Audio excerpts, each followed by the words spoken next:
महाराष्ट्र से श्वेता उमरे, आपसे निवेदन है कि कृपया अपने विचार प्रकट करें।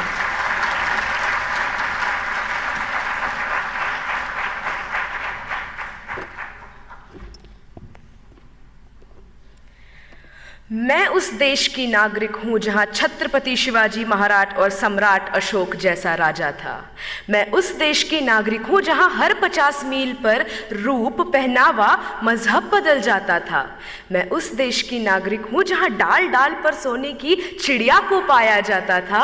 मैं उस देश की नागरिक हूँ जिसे अपने भूगोल के पहले इस ब्रह्मांड का भूगोल समझ आता था। A very frenetic morning to Honorable Prime Minister Sir, respected Minister Sir.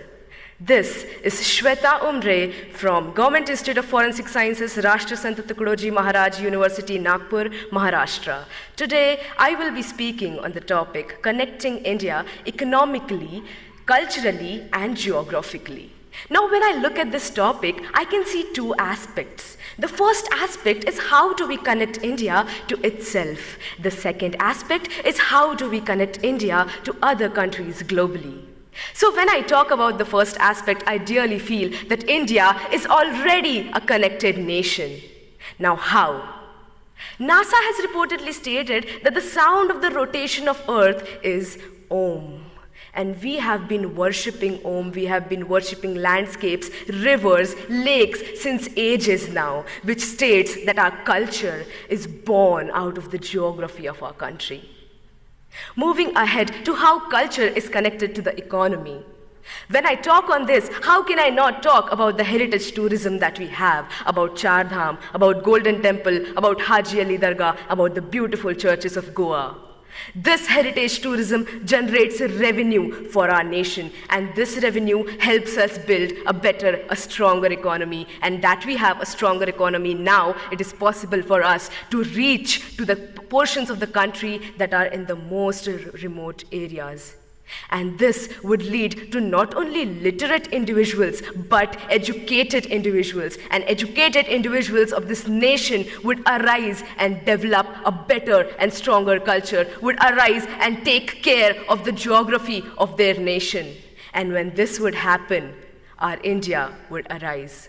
Talking of geography, when I see that people who drink water in Bengal, it comes from the Himalayas. The people who experience rainfalls in Mumbai are the clouds that are coming from Gujarat. And we have the second largest network of roads in the world, thanks to the 3% taxpayers of this country.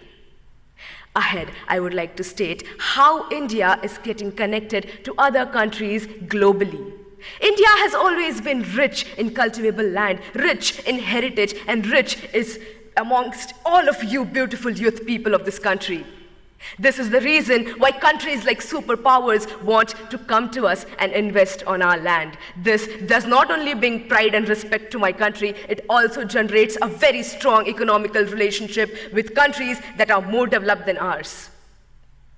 This is how economical bonds form between two countries, and this is how we start understanding each other's geography. And when economy and geography of two countries mix, there is an exchange of cultures. We adapt their culture, they adapt our culture. With this, I would like to state that the only thing that the youth of India can do is to strengthen this connection that already exists within and inter-India. How can we do this? We can do this by taking active participation and understanding what our responsibilities and our duties towards our country, our nation, our people are.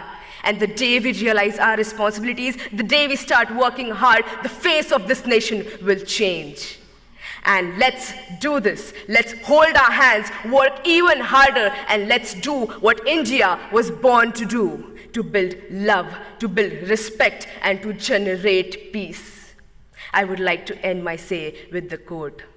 जिस दिन तेरी फतह का परचम इस मिट्टी पर लहराएगा, जिस दिन तेरी फतह का परचम इस मिट्टी पर लहराएगा, क्या ज़मीं क्या आसमां ये हिंदुस्तान मिल जाएगा. With this, I end my say. Jai Hind.